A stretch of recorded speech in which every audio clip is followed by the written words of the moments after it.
Joining us now to talk more about this and to remember what happened is presidential historian Doug Weed. Doug, nice to see you again. Thanks for being with us. Thanks, Rob. Good to see you. You know, there have been a lot of comparisons drawn between Donald Trump and President Reagan. President Reagan, our last populist president until President Trump, he was shot with a .22 caliber bullet. This is back in 1981. It collapsed his left lung. He was rushed into the Beast, the presidential limousine. He didn't even realize he was shot until somebody noticed blood on his white dress shirt. Take us back to that day. What do you remember most about this assassination attempt? Wow, I was in Miami. I was working for George H.W. Bush, and there were all these conspiracy theories among my conservative friends. The Trilateral Commission is taking over the world, and I got mixed messages. The Secret Service called and assured me everything was okay, but a member of Bush's staff called and said, "It is quite serious. Get back here." So that's what I remember from that chaotic day. By the way, President Bush, he did not take over the powers of the presidency. He did so as a nod to Ronald Reagan, and I think their relationship really developed out of that because Bush showed so much respect to Reagan when he went into surgery. The doctors were just about to put Reagan under, and Reagan looked up. He'd been shot. This man was 69 years old at the time, and he said, "I hope you're all Republicans." You know, a lot of people ask me, didn't he change because of that experience? And of course, a life-threatening experience would change you somewhat. What struck me, I knew Ronald Reagan all throughout his life. And what struck me is how little he changed.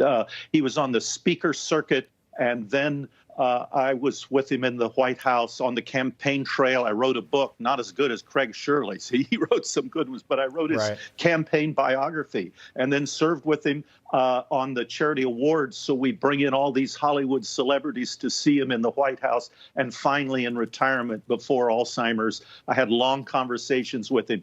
He remained remarkably unchanged. And he had these little paragraphs, these little jokes and stories that he'd replay over and over throughout his life. That's what I remember. How did this guy stay the same? It's just remarkable, the great communicator. I wanted to ask you this when you were on with me most recently. You knew the president throughout his entire time in the Oval Office. In 1994, he wrote a letter to the American people and said that, yes, I do have Alzheimer's. Did you ever notice anything about the president? Did you ever notice a change in his disposition when he was maybe still in the Oval Office or just out of the Oval Office? Boy, that's such a good question. I'm surprising, Rob, how little it's asked. No. And my last interview with him and time with him was in 1992, a year before he went into the testing for Alzheimer's disease. Yeah. He was sharper then than Joe Biden is now. He was already out of the White House for 4 years, and he could rattle off statistics and numbers. He was telling some of the same stories that he told. Well, he was still writing op-eds for the Wall Street Journal. He was kind, he was gentle, he was humble, but boy, was he tough at his core, and he was very positive. He was still writing op-eds for the Wall Street Journal as late as 92. He weighed in on the 92 election when Bill Clinton became the nominee. Obviously, he was in favor of his vice president, George H.W. Bush. But what do you remember most about Ronald Reagan? And why do you think whatever that is, that feeling that he gave people? People always say it doesn't matter what you do, what you say, it's how you make people feel. Reagan made people feel a certain way.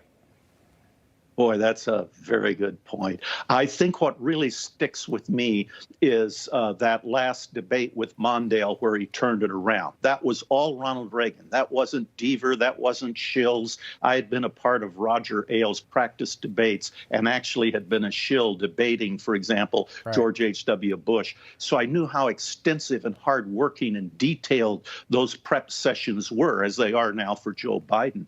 But this was him. He got alone and realized that he had been made to look like a fool by Mondale. He had to come back, and he went back to the tried and true formulas that developed his best paragraphs that he'd used throughout his whole life, and he came up with his own original answer, and it was a home run. Yeah, he said, I'm not going to make... forget, that was all Reagan, nobody else. I'm not going to let age become part of this campaign. I'm not going to exploit my opponent's youth.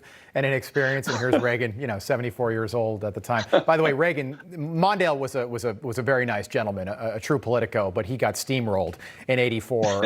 And I think it was nothing he could do about it. No, yeah, I think Mondale only won his home state, if I remember correctly, back in '84. That's correct. And we stayed up till late to see if he was going to lose that. If he was going to lose that, it would be the only time it ever happened in history. But a lot of that sympathy came from the assassination attempt. Reagan was not popular prior to being shot in '81. His approval ratings were low for Reagan. But after that, he became this beloved, revered figure in American politics.